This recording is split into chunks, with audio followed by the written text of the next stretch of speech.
Gainesville, The Villages, 1370 AM, 96.3 FM, The Source.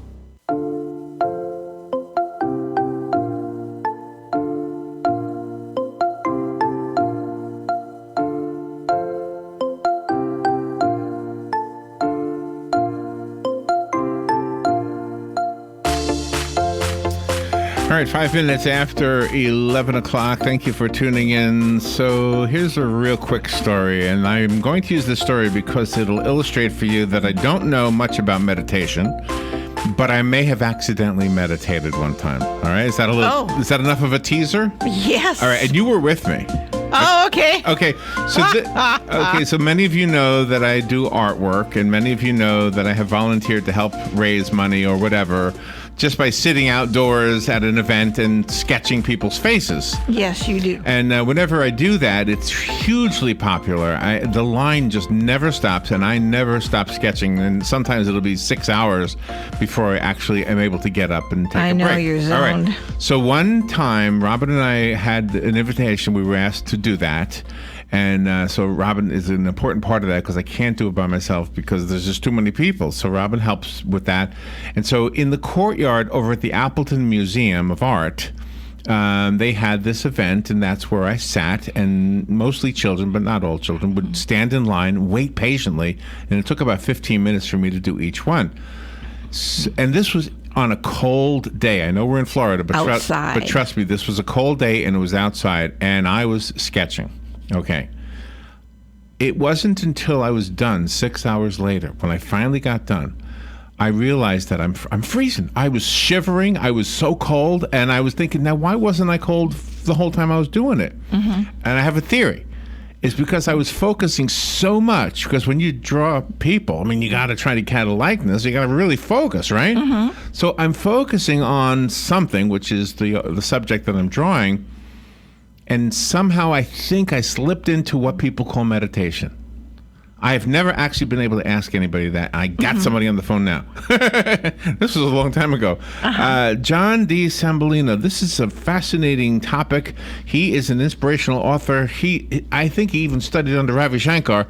The only name I knew on that whole list, I wonder if he plays sitar, is God in that bottle cap. And you told me he's an alumni from the University of Florida? Yes, he is. Yes, he is. John, good morning. What an honor to have you on our show.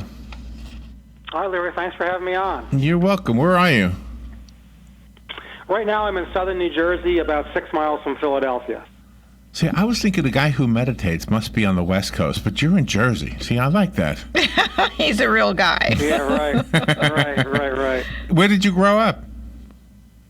Well, I was born in Buffalo, New York, and then when I was 12 years old, we moved to South Jersey. But then when I went to school, I just kept moving south. So I went to NC State for a couple years, University of South Carolina for a couple years, and then University of Florida for 4 years. I kept moving south. So I lived in Gainesville for actually 7 years. Is that right? So the book, I don't know if I told the title. Listen to the title. Is God in that bottle cap? That's a great title, by the way. So what does that mean? What does the title mean? Well, it's a specific situation. So when I lived in South Carolina, I used to swim at the local YMCA. And one of the guys that I would swim with was a Christian minister, and he'd always be going in, oh, you got to go to church, religion, the whole thing, it's so important. I go, well, I meditate a few hours a day. That's kind of my religion. So one day we're walking out to our cars after we're done swimming, and he's going in again, and there's a bottle cap lying on the ground next to my car. And I go, hey, Dan, see that bottle cap? I go, is God in that bottle cap? And he kind of looked at me waiting for a punchline. I said, no, really. If God is everywhere, is he in that bottle cap, or is he just everywhere except for that bottle cap? And then I said, how about the bullet that shot Kennedy? I said, was God in the bullet that shot Kennedy? Or is God everywhere except for the bullet that shot Kennedy and except in that bottle cap? I said, if God is everywhere, he has to be the ultimate building block of the physical universe. He has to be in everything. And then I talked about spirituality, meditation, the whole thing. And that's where the name of the book came from, the title of the book came from. And what was his answer? I didn't wait for an answer. He kind of looked there, but this is not in the book, but I'll tell you this.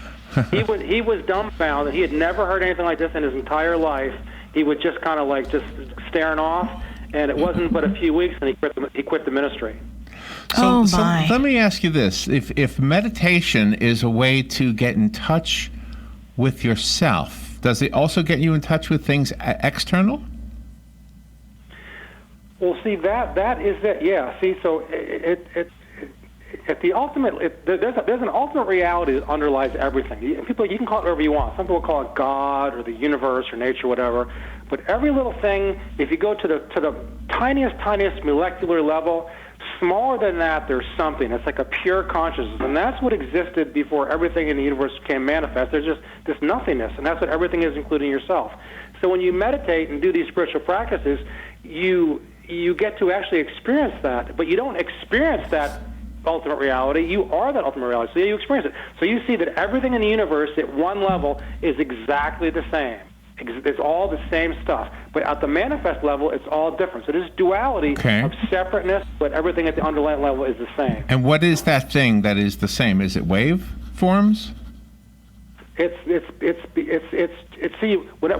Any name or title you put to it limits it. So no name or title can be put to it. It's beyond everything. It's just actually pure nothingness. But even when you say nothingness, nothing. If you say nothingness, you have to have somethingness. You have to have the opposite to know nothing. It's beyond everything. But when you experience it, there's no question that you're kind of part of it. So whatever that is, when it manifests, then it has a name.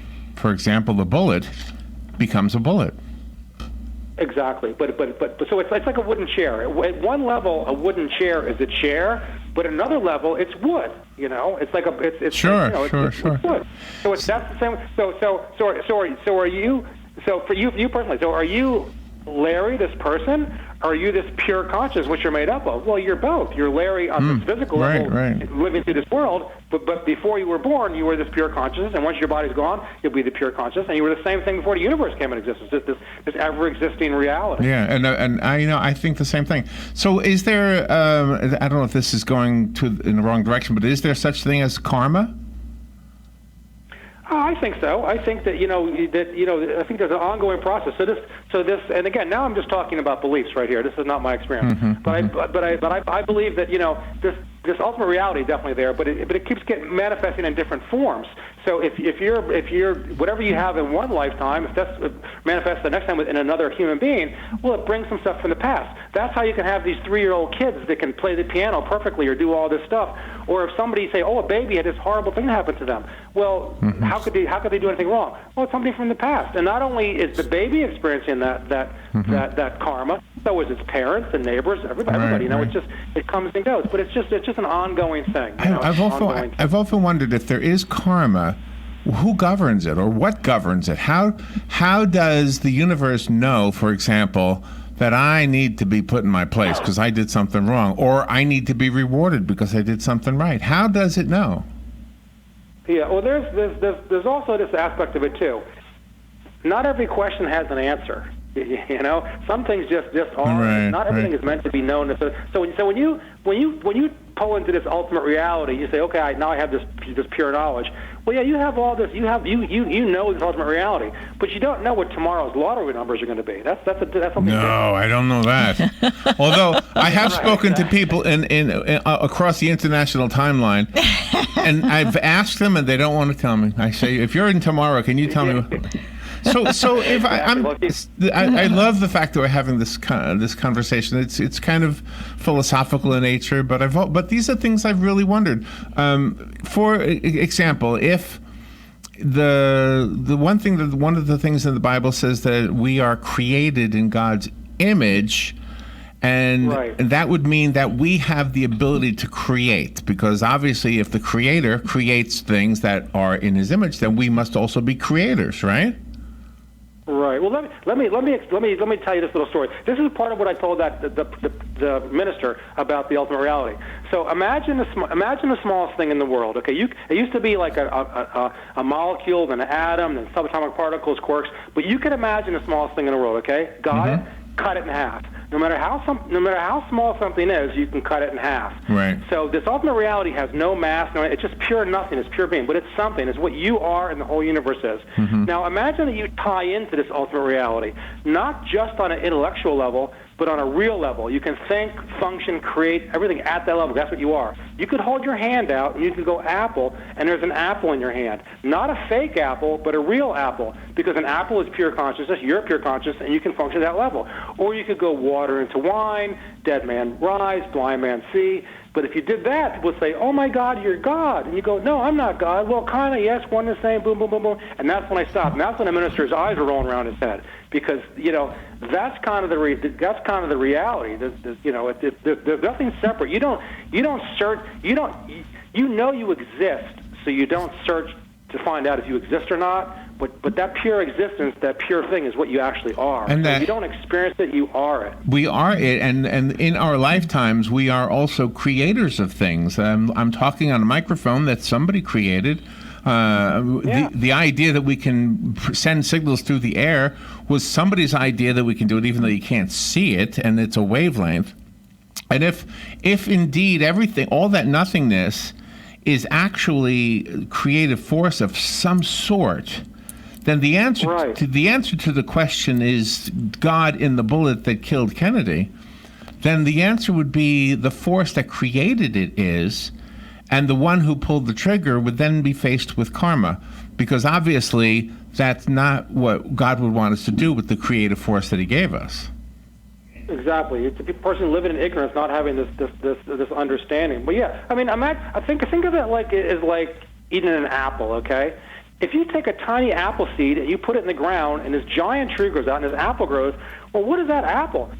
Some force has taken that dirt and that water and turned it into an apple. But it's just you're just eating dirt. And the same thing with us. They say dust to dust. Well, we're just food. We're just this. We're the earth is turned into this form. Well, but the earth is even this consciousness is turned into this physical form. So there's, that's kind of a little connection there. I'm surprised that the minister gave up the ministry, because clearly there is something he could have learned from your question that he could have then parlayed into teaching about God. What I believe was this. I believe that he was truly thought he was teaching the Word of God, and he wanted to teach the Word of God, and he realized he didn't quite know what he was talking about. He thought maybe he better get a little handle before he did it. I mean, the same thing happened when I got married. I was raised Catholic, and this is not in the book, but the priest, we had to do this pre-marriage stuff with the priest, and he's laying all his crazy raps on me. And so I laid my crazy raps on him, and he quit the priesthood. Wow.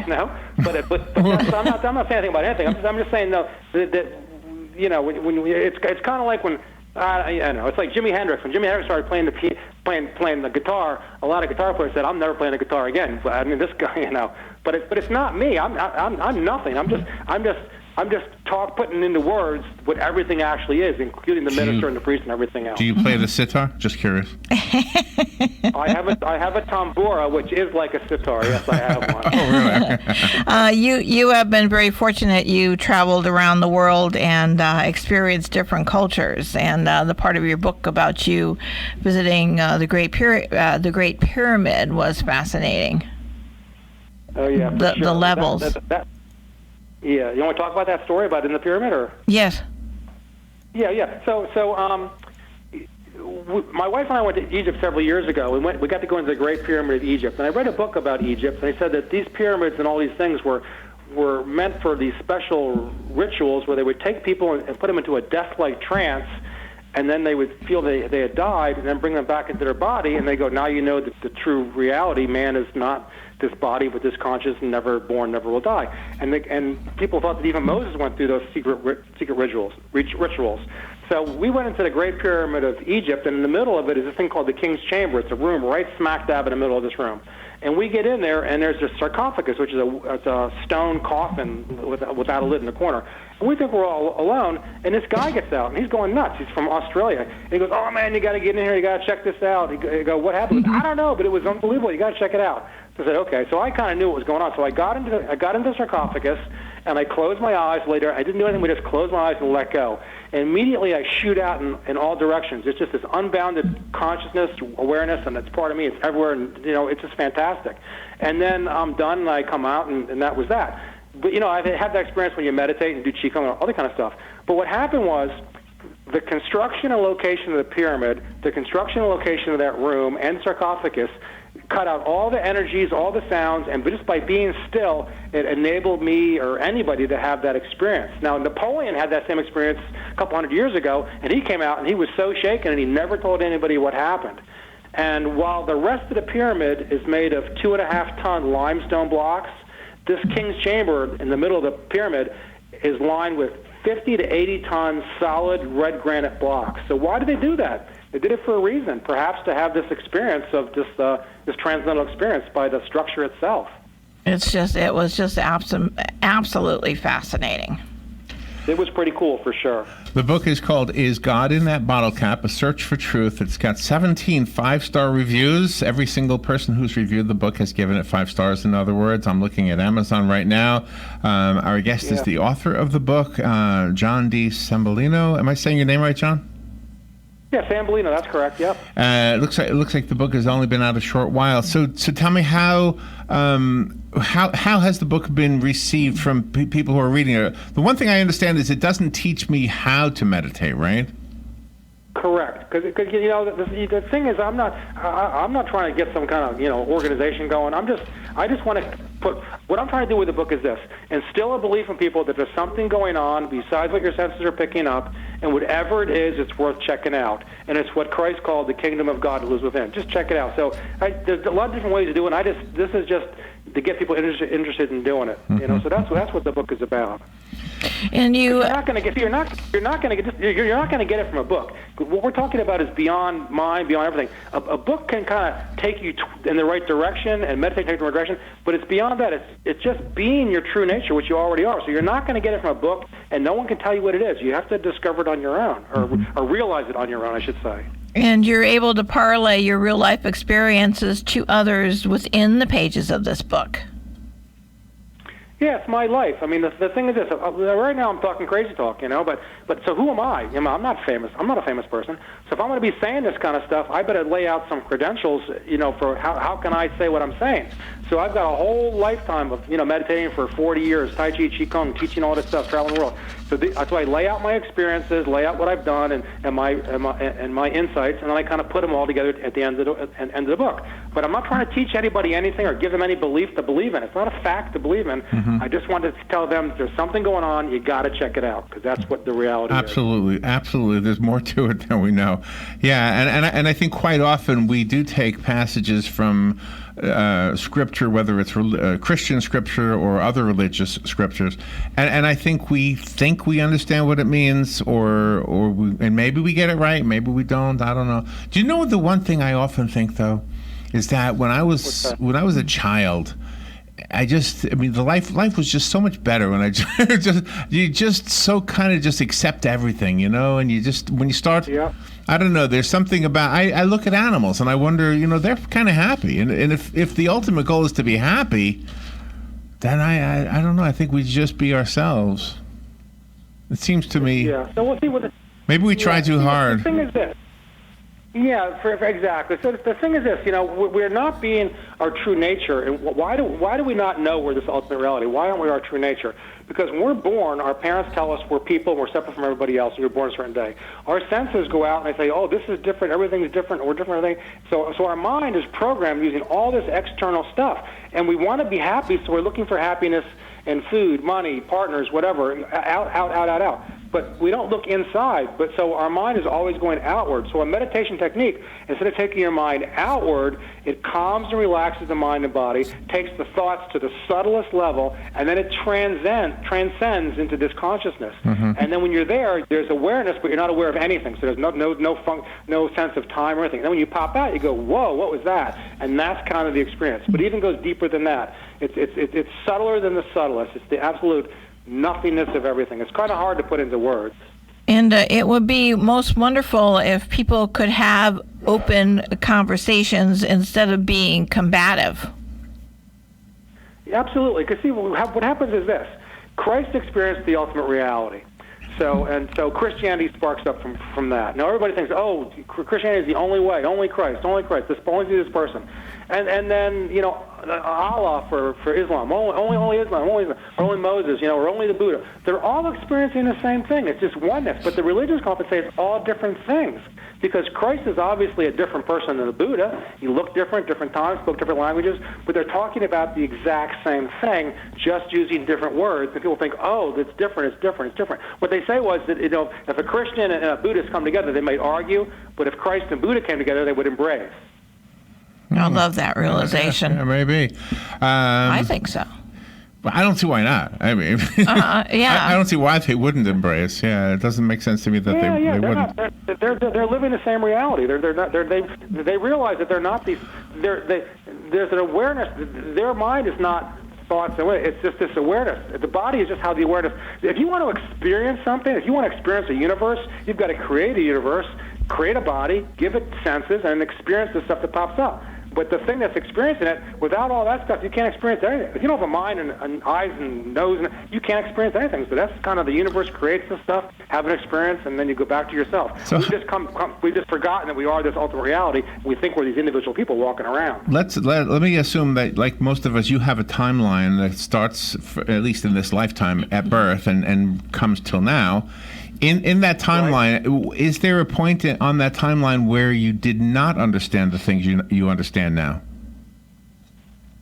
Oh, sure. And the thing is, it's beyond even understanding, because understanding takes three things. The person is going to understand, the thing to understand, and the act of understanding. This is not that. This is you are it. There's no separation. Yeah, no, I was only asking because I wanted to know if the things that you understand now that at one time in your life you didn't understand, how has that changed the way you live? Well, it really hasn't changed too much the way I live, but the things I understand that I haven't understand more is because of experiences. So I hadn't had the experience, so I didn't know what people were talking about. But then once you have the actual kind of experience, for lack of a better word, then oh, that's what they're talking about. So when that happens, then being frantic kind of goes away. You're more calm, relaxed. You drop dead. You don't want to drop dead, but you drop dead, big deal. Things happen. It just kind of moves. It just is what it is. So life just becomes much easier, less burdensome, less worrisome. And as you perceive the world, so it is for you. So things just become a lot better. And you kind of know when you're making progress when even the horrible bad days are great. And you talk about the clump of dirt in one of the chapters. Yeah, that was just about saying that this guy had a clump of dirt on a chain around his neck. He thought it was valuable, didn't know, and then one day it gets washed away and there's a diamond underneath it. And the guy goes, "Oh, a diamond." The guy was just like dirt poor, and he goes, "Oh my God, now it's diamond." So when did the guy become rich? Well, he was always rich. So when you tap into this experience of this oneness, whatever, even though it happens for the first time, there's a sense that it's always been there. We always are this ultimate reality. We're just unaware of it. But when you become aware of it, you realize that you always were it, and you always were even experiencing it. It was just below the threshold of picking up on it from our senses. We had Jack Canfield on, and he told us about a story. I don't know if it was fictional or real, about a Buddha that was covered in clay. And so when the thieves came, they didn't steal it. And then I guess it got buried, and archaeologists found it later, and they didn't realize that there was gold underneath the actual under the clay. Remember that? Yeah. Fascinating stuff. Really great conversation, John. Thank you for taking time to talk to us today. The book is doing really well on Amazon. Do you have a different website you'd like to direct us to? Well, the Amazon site's a great site to check everything out, but also the website is godinthatbottlecap.com. And I posted a few health tips with some secrets to health, happiness, and well-being, and you can just get a little bit more out of the book. But between the website is God in a Bottle Cap and Amazon, it's pretty much all there. All right. Well, thank you. If you're ever back in the area, stop by and come into the studio. We'd love to see you. I'd love to, and thank you so much for having me on. I really enjoyed it. Thank you, John. Good luck with everything. We'll be right back. This is The Source, WOCA Ocala.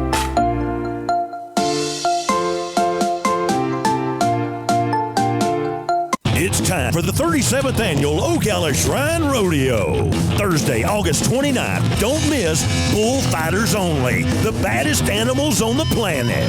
Rodeo action Friday and Saturday, August 30th and 31st, 7:30 nightly at the Southeastern Livestock Pavilion. For information, check out OcalaShrineRodeo.com. OcalaShrineRodeo.com. Bullfighters only in the Ocala Shrine Rodeo. Don't miss it.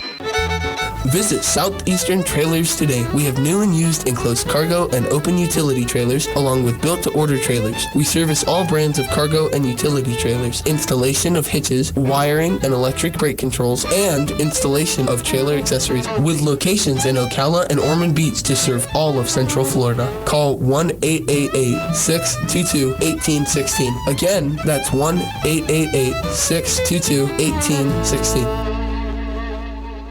Time Out Billiards and Grill. That's right, Billiards and Grill. Located on Pine between the police department and Rawhide in Ocala. Come in and enjoy some great food from the grill 12 till 8 p.m. Then shoot some pool anytime from 12 noon till 2 a.m. Time Out Billiards and Grill even has happy hour from 2 till 7 p.m. There's more fun on weekdays, Monday to Friday. It's free pool for everyone from noon till 4 p.m. Time Out Billiards and Grill. Questions? Call 352-444-POOL. Fox News, I'm Lillian Wu. President Trump heads to Cincinnati tonight to rally voters, a day after tweeting how unimpressed he is with the debating Democrats who want his job. He said this: the people on stage tonight and last were not those that will either make America great again or keep America great. Fox's Kevin Corke. Democrats say 4 more years of the president would be disastrous for our country. The U.S. slapped sanctions on Iran's top diplomat, saying Mohammad Javad Zarif implements the reckless agenda of Iran's supreme leader. Iranian President Hassan Rouhani accusing the Trump administration of childish behavior, saying they claim they want to negotiate and then they put sanctions on our foreign minister. Fox's Simon Owen. And a 263-year prison sentence stands for a former Oklahoma City police officer convicted of rape and sex assault charges. This is Fox News.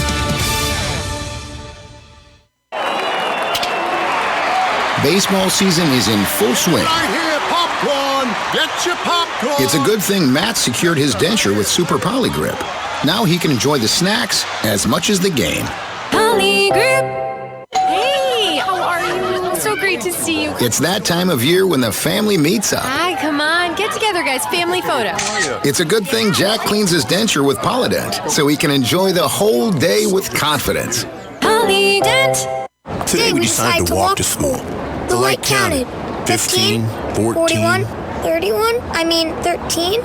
We took a left on Carroll Street. Danny's smart, but he gets distracted. I realized he forgot his homework. I hope he doesn't have another bad day at school. When you can see learning and attention issues from their side, you can be on their side. That's why there's Understood.org, a free resource for the parents of the 1 in 5 kids with learning and attention issues. Go from misunderstanding to Understood.org. Brought to you by Understood and the Ad Council. Honey Baked Ham at 2709 Southwest 27th Avenue has new management.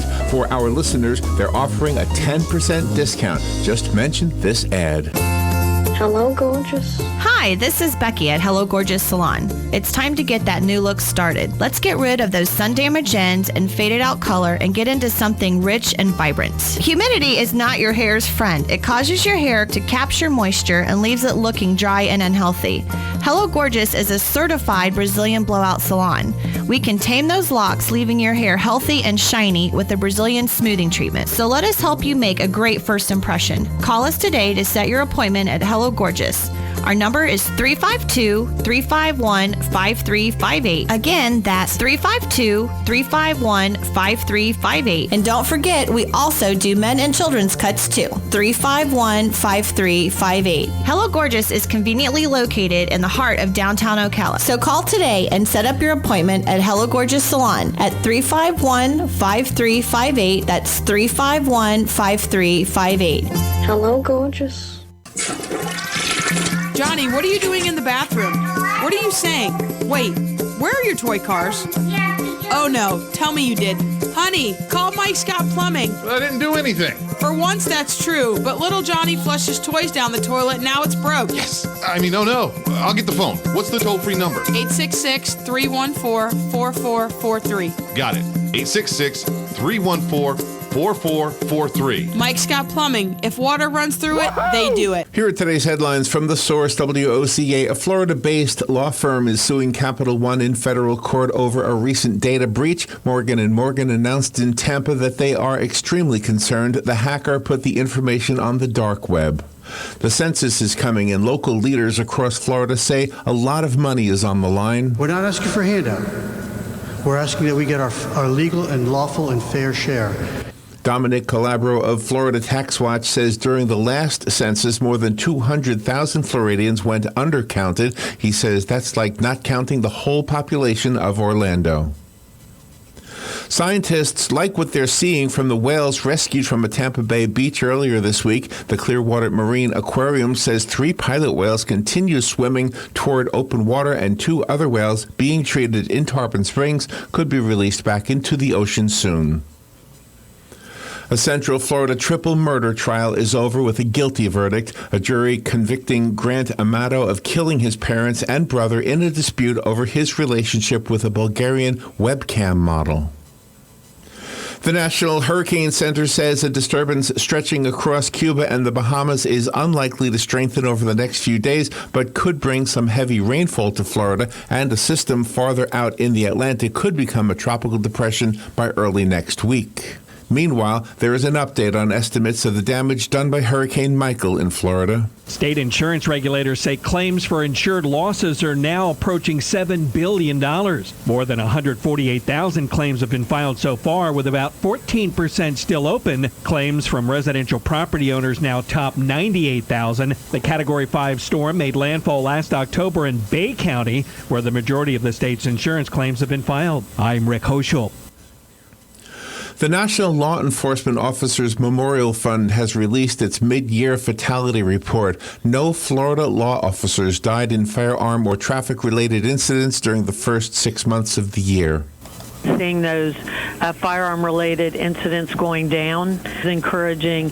The traffic-related accidents we still obviously are concerned about, and particularly in the area of officers that are being struck when they're outside their vehicles by other cars. 3 Florida law officers died from heart ailments while on the job, according to Memorial Fund spokeswoman Lori Sharp-Day. Florida Highway Patrol Sergeant Daniel Hinton was a 32-year veteran, 63-year-old Sanibel police officer Anthony Neary, and 40-year-old Port St. Lucie police officer Stephen Brown, who collapsed after leading an outdoor camp for school resource officers that included an obstacle course. By the way, in early July, Broward Sheriff's Deputy Benjamin Nimtz died in a crash earlier while responding to a domestic violence call. Nimtz's funeral is today in Fort Lauderdale. U.S. Senator for Florida Rick Scott says he will vote no on a budget deal worked out with Congress and the White House. The Florida Republican told CNBC yesterday morning it adds up to a lot of red ink. I'm worried about the debt. I paid off a third of the state debt when I was governor.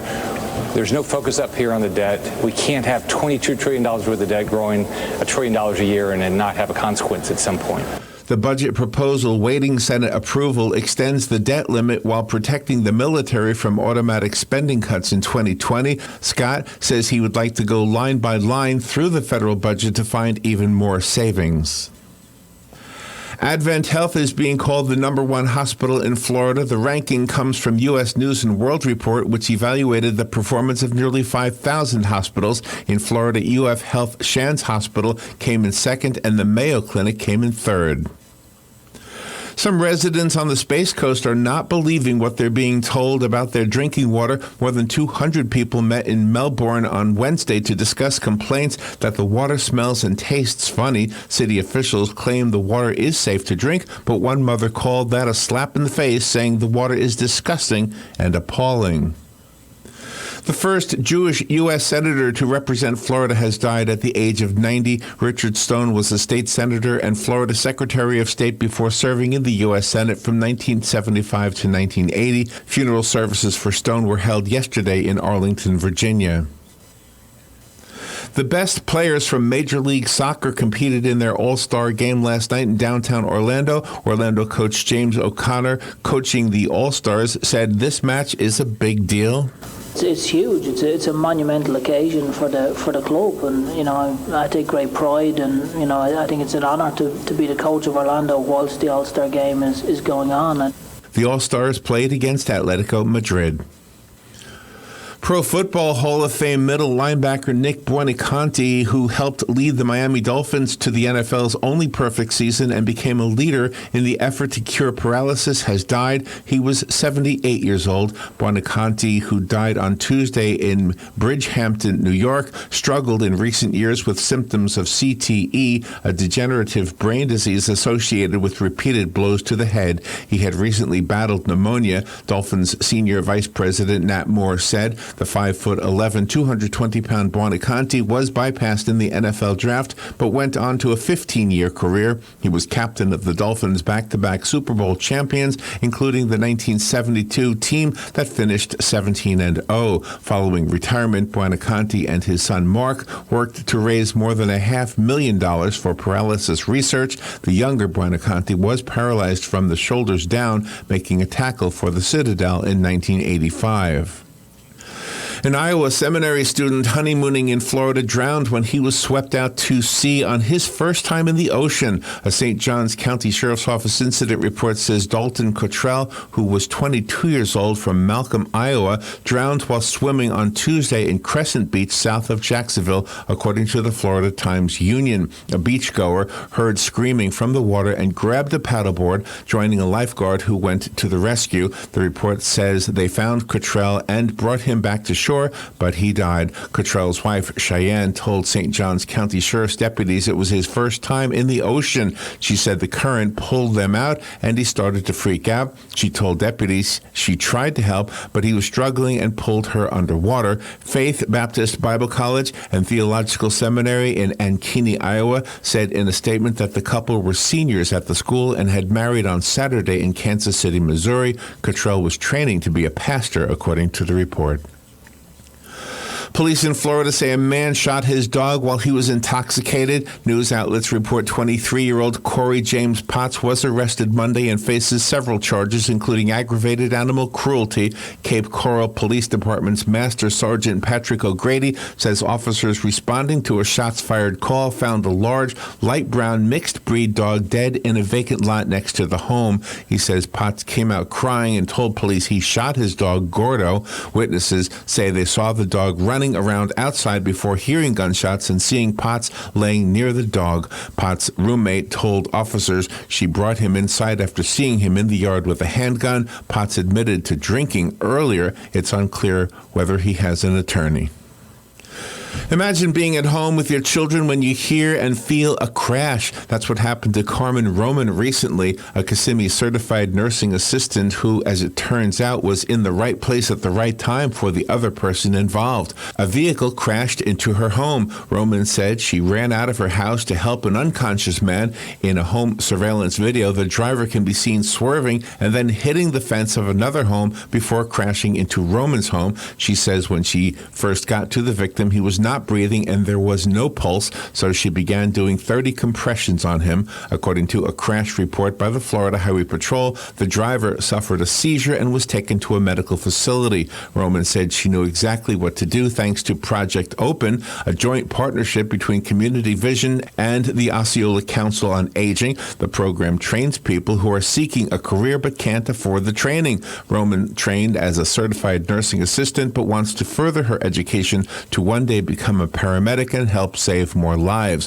Project Open has a 97% graduation rate and 76% of